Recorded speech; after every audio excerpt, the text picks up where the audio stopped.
Assalamualaikum, what's cracking guys? Back with another video. Dalam video ni kita nak bercakap tentang 5 langkah anda boleh lakukan untuk mencegah COVID-19. Sebelum kita melihat langkah-langkah pencegahan ini, kita nak tengok overview sedikit dan statistik terkini tentang COVID-19. Kita mulakan dengan nama COVID-19.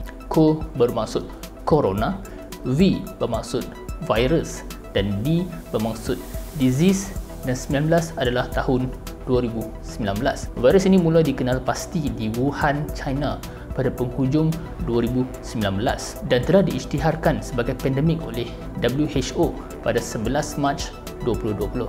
Coronavirus actually terdiri daripada satu keluarga virus yang besar yang mempunyai crown-like features di atas permukaan virus tersebut, dan virus ni menggunakan crown-like features ni untuk bind kepada reseptor yang berada dalam badan kita. Once virus ni masuk ke dalam badan kita, dia akan mula hijack sel-sel dalam badan kita untuk dia duplicate diri dia. Kita mungkin pernah dengar sebelum ni tentang coronavirus yang sebelum ni yang famous. Contohnya adalah SARS, Severe Acute Respiratory Syndrome, yang outbreaknya pada 2002, dan juga MERS, Middle East Respiratory Syndrome, di mana outbreaknya pada 2012, dan macam-macam lagi coronavirus yang tidak diberi nama yang menyebabkan kita mendapat demam batuk sesama yang biasa.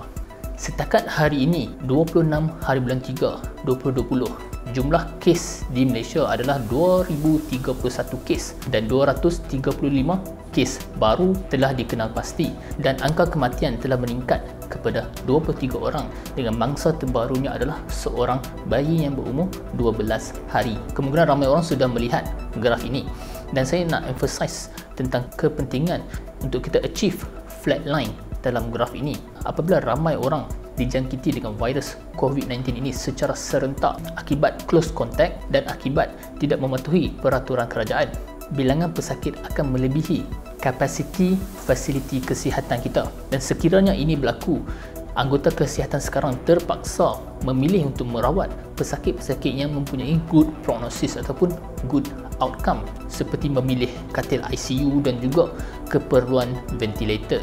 Dan kita harus memastikan keadaan ini tidak berlaku dengan mematuhi peraturan kerajaan dan mengambil langkah-langkah basic yang anda boleh lakukan untuk mencegah COVID-19. Langkah yang pertama adalah membasuh tangan anda dengan hand sanitizer yang sekurang-kurangnya 60% alkohol mengikut WHO, ataupun membasuh tangan anda menggunakan air dan sabun. Ini adalah untuk memastikan tangan kita ni bebas daripada virus tersebut.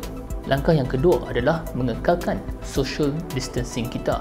Jarak sekurang-kurangnya 1 meter antara diri kita dengan diri orang yang mempunyai simptom seperti batuk dan sesama. Main form of transmission COVID-19 ini adalah melalui respiratory droplets. Droplets yang datang daripada batuk dan juga bersin seseorang. Dan sekiranya apabila kita ini berada terlalu dekat dengan orang yang mempunyai simptom-simptom ini, kita mungkin akan menyedut virus ini masuk ke dalam paru-paru kita. Mengikut satu kajian, virus ini boleh berada di udara selama 3 jam. Langkah yang ketiga adalah untuk mengelakkan menyentuh telinga, hidung dan mulut anda.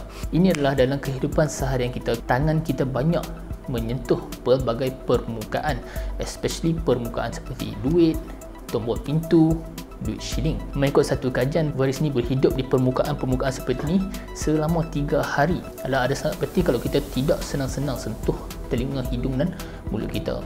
Langkah yang keempat adalah mengamalkan good respiratory hygiene, bermaksud menggunakan tisu ataupun bahagian dalam siku kita apabila kita bersin atau batuk. Inilah untuk mengurangkan transmisi virus ini.